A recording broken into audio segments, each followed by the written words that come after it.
so this time we're going to look at steering. It's a subject that's, I think, largely ignored. Steering, as it's sort of taken for granted. You turn the wheel, car turns. What more do you need to know?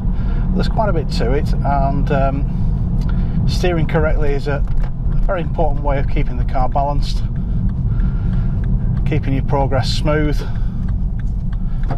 keeping the car settled through corners, and it's very important really that you know how to operate the steering correctly.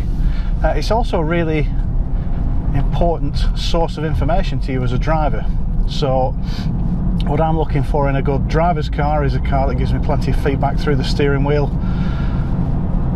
so that I can feel the levels of grip that I've got with front tyres on the road surface, that kind of thing. And particularly when you start pressing on as well, you want to get a good feel for what's happening between your tyres and the road surface. So it's understanding the feel and feedback that comes back from the steering wheel through your hands, your fingers, the palms of your hands. So a few principles to start with. There are two methods of steering, really, two primary methods of steering on the road that are mentioned in roadcraft, so I'll go through those. And to be honest, I use a combination of the two. The first one that's mentioned is rotational steering. So we'll have a look at that. That's where you keep your hands in a fixed grip on the steering wheel for a certain amount of steering lock before you start moving your hands and possibly even crossing your hands on the steering wheel. The second method is pull-push steering. Not push-pull steering, pull-push steering. And again, I'll go through that in detail shortly. First thing, I mean, might as well start with how you hold the steering wheel. You know, most manuals that you read recommend either 10 to 2 on the wheel, quarter to 3 on the wheel. I'm pretty relaxed about it, to be honest. Whatever's comfortable for you. I'm not going to start telling you what's right and what's wrong about how you hold the steering wheel. When in this car, it's clearly designed to hook your thumbs over the steering wheel, and that's a very comfortable way to hold the wheel. But equally, there's indents on the wheel at this point, so you can hold it at 10 to 2 as well as at quarter to 3. My only preference really is that my hands are sort of adjacent to each other on the wheel, parallel to each other. You know, I wouldn't be holding the wheel at the bottom and one at the top, and I wouldn't be steering one-handed generally. But again, that's your preference. I'm going to tell you that my way is right and your way is wrong. It's entirely up to you. What is important, however, is the outcome of the way that you operate the steering wheel. And by that I mean that your steering should be progressive. It should start smooth and slowly, and then accelerate.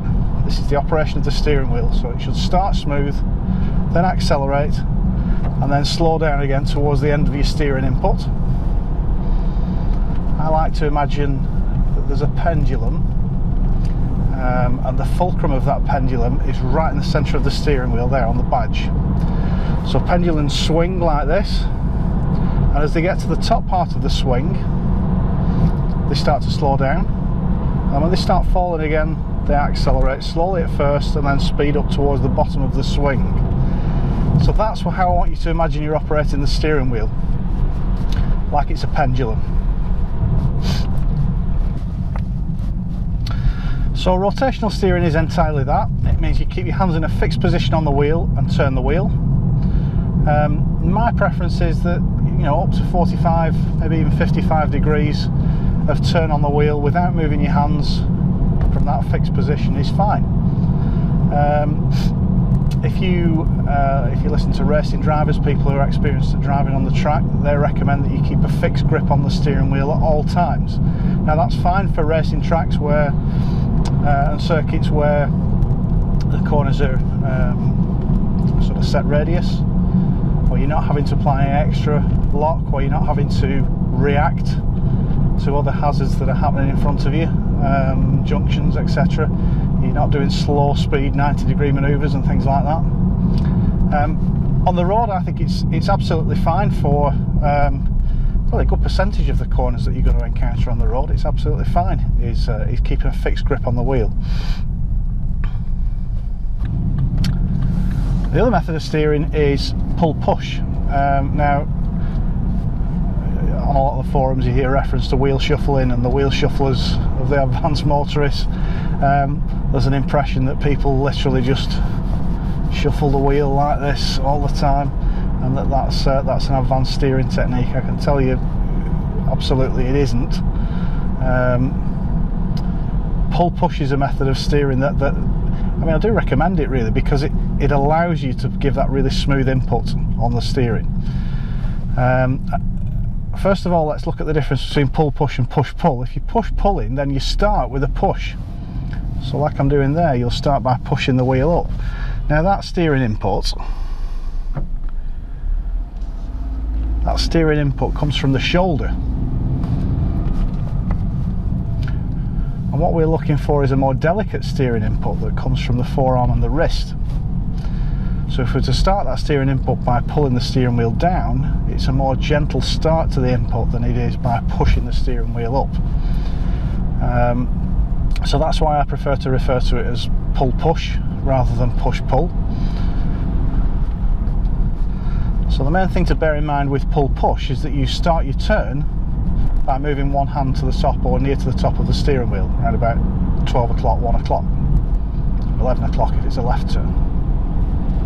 So we've got a right turn coming up. What you'll see is that I'll move my right hand to the top of the steering wheel. My left hand will stay where it is. My left hand will only move down on the steering wheel once I'm pulling down with my right hand. So you'll see what I mean when I do the turn into this junction here.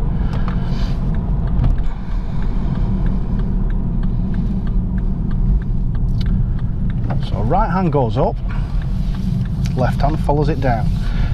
When my left hand gets to the bottom of the wheel and we need some more steering lock, I'll grab the wheel with the left hand, relax the right hand and move the right hand back up the steering wheel. So all you ever see from my hands on the wheel, once we get on the straight, all you ever see from my hands on the wheel is that. It's almost like there's a mirror in the centre of the steering wheel, and one hand is a reflection of the other hand. And the only thing that I'm changing between one hand and the other is which one's gripping the wheel and which one's feeding the wheel through.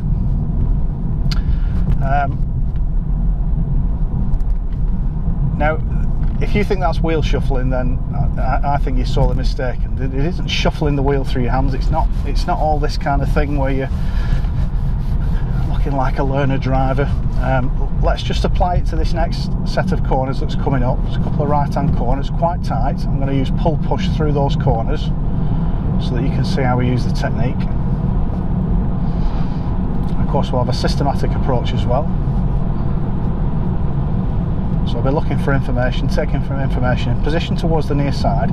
On the speed phase now. Now I'm getting the gear. First part of the turn, rotational. Second part, pull down with the right hand and then feed up again. Let's do it again. Pull down with the right hand.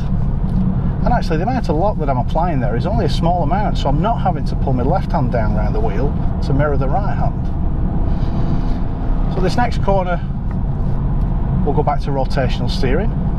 So I'm checking the mirrors, in a position towards the white centre line, keeping my hands in a fixed position on the wheel, and just turning the wheel. And you'll notice that I start the turn slowly, accelerate the speed that the wheel's turning in the middle, and then slow the turn down at the end.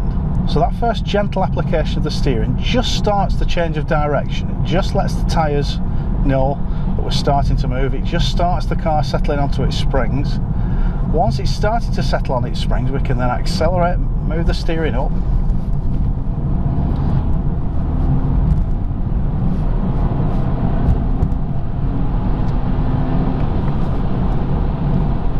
So this time, approaching a corner a little bit more speed, and it's quite a sharp corner this time.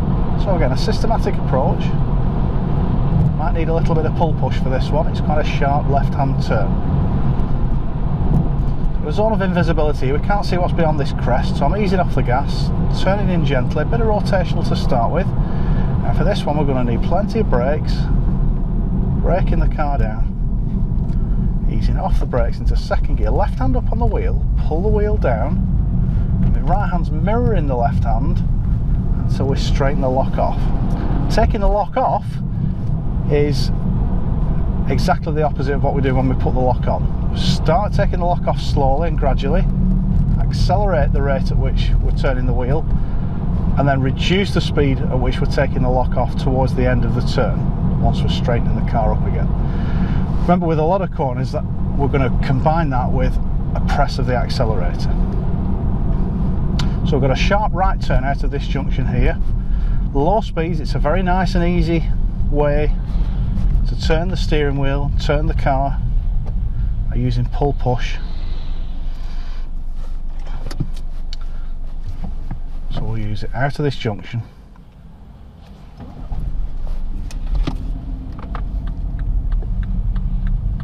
Right hand up, pulling the wheel down and taking the lock off in the same way. So the whole idea is that we move that wheel in the same way as we operate a lot of the other car's controls, the brakes, the accelerator, gradually at first, increasing the speed of the turn and then gradually slowing it down towards the end. So these people that you see moving the car wheel around jerkily, throwing the car into corners, it might look all dramatic and you might get thrown around in the car, but believe me, it's not the smoothest way and it's not the quickest way to drive. The quickest way to drive a car is to keep your inputs as smooth and controlled as you possibly can. So that's it for steering. Just in case you haven't seen it already, I've got a new website, so if you want to have a look at my website, some of the stuff that's on there, it's www.reglocal.com. You can contact me via that email, you can contact me via YouTube. But for now, I'm Reg Local, and thanks for watching.